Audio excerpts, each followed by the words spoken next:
The last nanny sprinted out of the gate sobbing. Her designer handbag slammed into the fountain as she fled. Mascara streaked across her cheeks. Inside the towering glass mansion on the cliffs of Malibu, the billionaire's 8-year-old daughter stood in silence, arms crossed, expression frozen. "Another one?" the housekeeper whispered. "That's the fourth this week," the butler muttered. And up the driveway, as if summoned by fate, came a dusty old truck that didn't belong in this world of Lamborghinis and liveried staff. Inside it sat Jake Carter, a widowed single dad, Army veteran, and the last person anyone expected to fix the unfixable. But sometimes, it takes a man who's already lost everything, a broken bar, to help someone find something worth holding onto. Act 1. The broken heiress. 8-year-old Isla Kensington hadn't spoken a word in 2 years. Not since the car crash that killed her mother and left her trapped for 3 hours in the wreck beside the lifeless body. Her billionaire father, Julian Kensington, had thrown money at the pain. Private therapists, therapy horses, soundproof playrooms, even a jungle gym built by Disney engineers.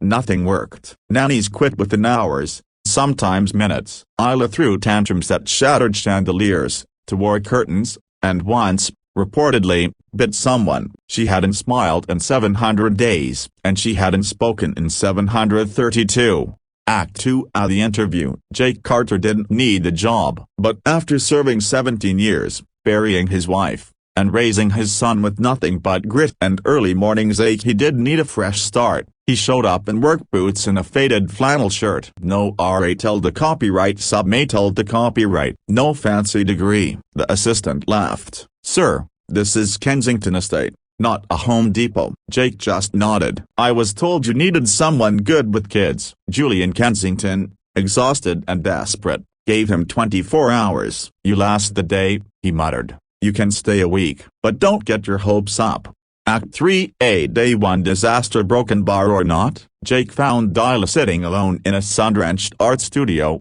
surrounded by untouched paints and half-finished clay sculptures. He didn't speak. He didn't push. He just sat down, pulled out a worn metal box, and began carving a small block of wood. Slowly, methodically. Isla glanced up. "Curious, what are you making?"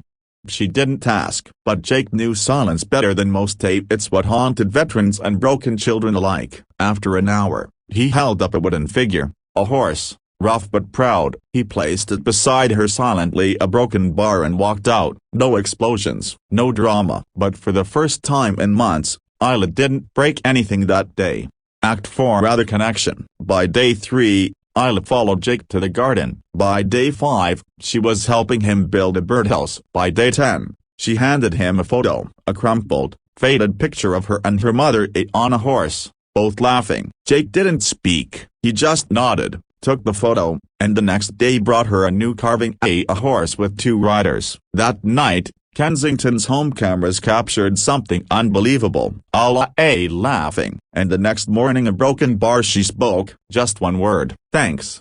Act 5. The twist. Julian Kensington called an emergency meeting with his board. They assumed he'd fired Jake. The man didn't match the brand. Instead, he handed Jake a check for $100,000. Jake refused. "I didn't do it for the money," he said. "I did it because I know what silence feels like. My son went quiet when his mom died." He didn't speak for almost a year. "I didn't fix him with therapy. I fixed him by being there." Kensington stared at the man, loosed hands, steady eyes, and saw something money couldn't buy: integrity. Act 6. The emotional climax. 2 weeks later, Jake was in the garden, showing Isla how to grow tomatoes, when she suddenly grabbed his sleeve. She pulled him to a closet, opened a tiny drawer, and handed him something. It was her mother's necklace. Jake looked at her, confused. "She would have liked you," she whispered. Tears filled his eyes, not just because of what she said, but because she said it. Her voice, cracked and rusty from disuse, was full of hope. For a moment, the pain in both of them faded, and healing began.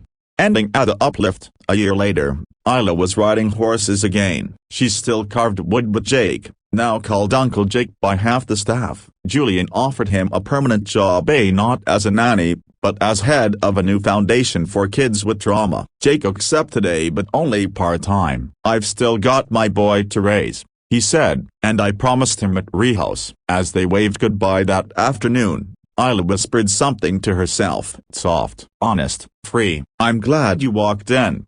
Outro message. Sometimes, the ones who've been through the darkest storms of broken bar are the ones who shine the brightest light. And sometimes, healing doesn't come from therapy or wealth, but from kindness, patience, and someone who simply refuses to give up. If this story touched your heart, don't forget to like, subscribe, and share it with someone who needs a little help today.